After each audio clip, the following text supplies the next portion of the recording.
it's Sarah here. Welcome back to Never Out of Books, and I am surrounded by books right now. I'm going to be doing my TBR for seasonal series Readathon, which is more like a reading challenge to me, and I like reading challenges. This is created and hosted by, I think, 4 different booktubers. See Sarah at Books for Tea, Derby at Derby Lane Reading, Reggie at Don't Stop Reading, and Bridget at B Books. And this is a really cool reading challenge, readathon sort of thing, where you have a bingo board and there are 25 challenges on it and you accomplish them.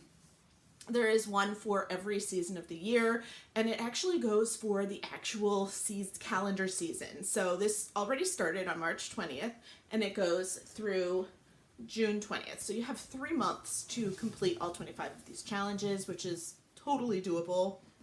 And it does focus on series. So if you read a lot of series, this is a really great challenge, or if you need to read a lot of series, which is this girl right here, this is a great start. And I think they're going to continue with it, so you will have more time over the year. You can choose whichever bingo board you would like to for this. I have chosen to do the spring one because 1, it's my favorite, and 2, it's the season I'm currently in, despite the fact that we just had a snowstorm last night, although it is like melting very, very quickly because it's spring. So I made a Bujo spread on it because printing out stuff and doing all that was like too much work for me. Plus I was on vacation, and so I said, let me take out the pretty colored pens and enjoy this. So there are, like I said, 25 challenges. 6 of them are more reading actions, and for these you don't actually have to be reading a series to do them. They are take a walk while listening to an audiobook, read a book while drinking lemonade, read with rain in the background. It can be real or a sound machine. We'll see how that works, which way I end up going. Read a book while eating chocolate. Use a flower as a bookmark. We ain't got no flowers yet, so that's going to be a little bit. And read a book while sitting outside. Also, it's still in the 30s, so that's not happening yet. And the rest are more regular reading challenges. I'm not going to do them in order because I've kind of like fit books in as we go, so I'm going to do them out of order. Forgive me. For read the first book in a series, I'm going to go with Empress of a Thousand Skies by Rhoda Beliza. This is a young adult aged sci-fi, of which I've been really meaning to get to because I got set the second book as like for review, so and it's out already, so yeah, need to read this. For the challenge of read a book with pink on the cover, I'm going to read the second book in that series, which is Blood of a Thousand Stars, of which there is pink on the cover. For read a book that's been on your shelf for way too long, I am going to read The Secret History of the Pink Carnation.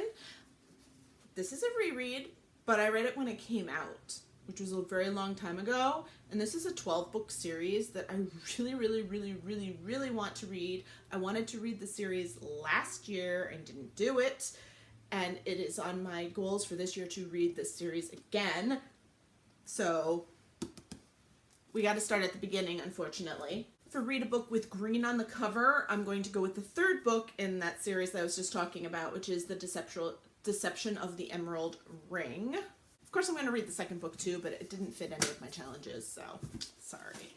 For read a book from a middle grade series, I'm not saying it out loud because things will happen in my house, but I'm reading this one, which has been on my list for a really long time, and my family has been really wanting me to read this series. This is a currently 10-book series.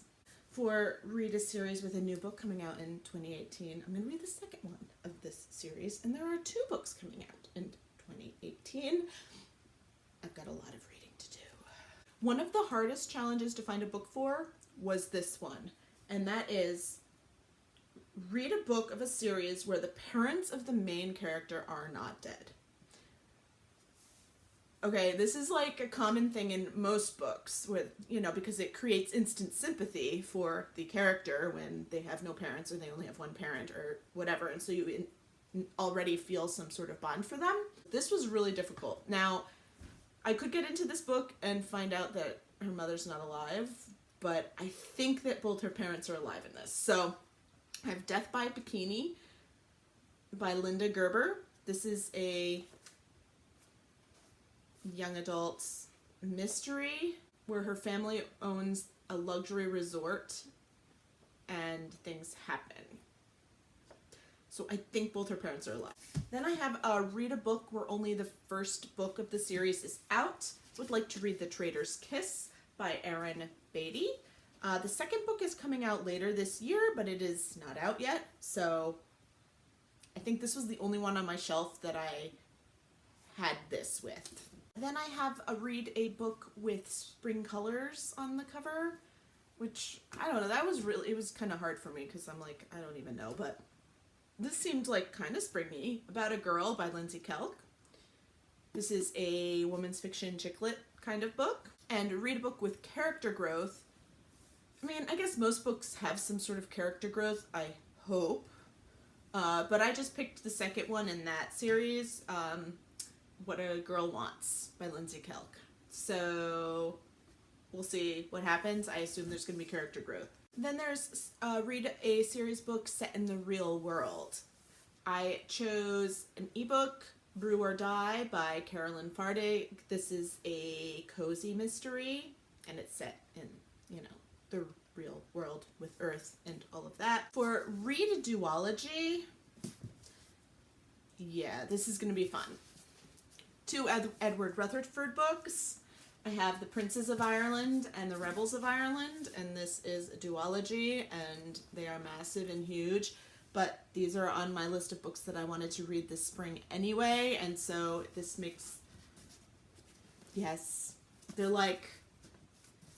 heavy. I have Read the last book in a series, and for that I have Their Fractured Light by Amy Kaufman and Megan Spooner, young adult, science fiction, last in series. Read a Book with a Great Friendship.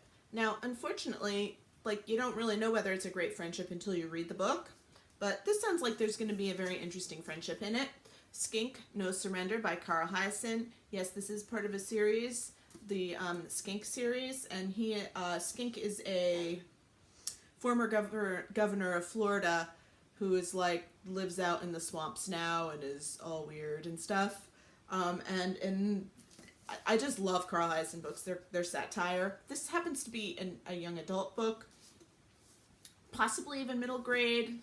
Not really sure. It's in there somewhere.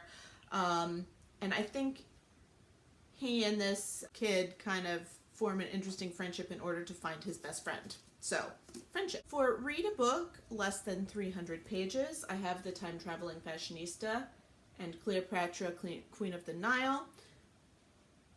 I read the first book and was very disappointed in it in this series. So I kind of would like to read them, and this one and the last one, The Time-Traveling Fashionista at the Palace of Marie Antoinette, which is also going to go for try to unhaul a book you've lost interest in. Both of these.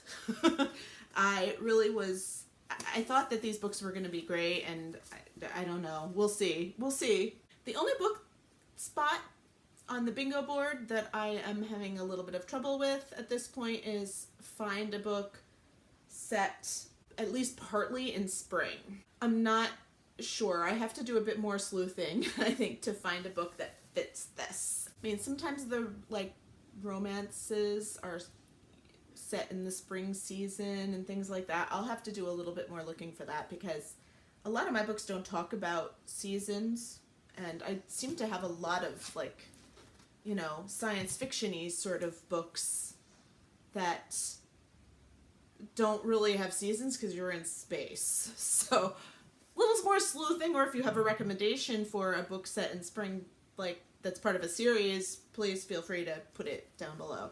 And yeah, I want to read this. There is a free space on the bingo board, and I will be reading Obsidio for that.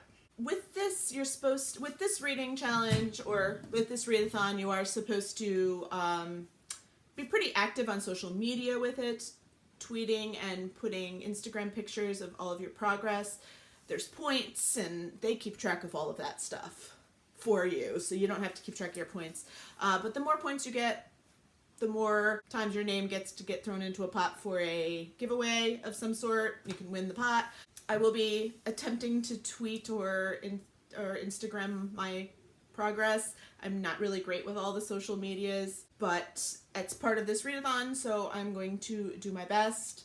There will be Saturday sprints, I believe, with this. You also get points for participating in reading sprints. And there is going to be 1 week that there is going to be like more of a traditional intensive readathon. I think it's like the last week of the readathon. So there's that to look forward to.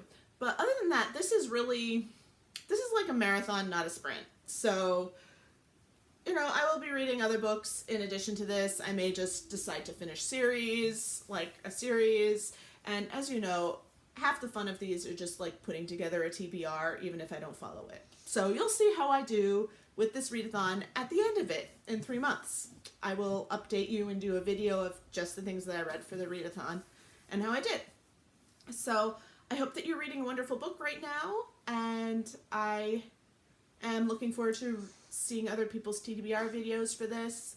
I will try to remember to link the hosts' stuff down below, so if you're interested or have more information, there's a whole document and everything for that, and you can like go and search to your heart's content.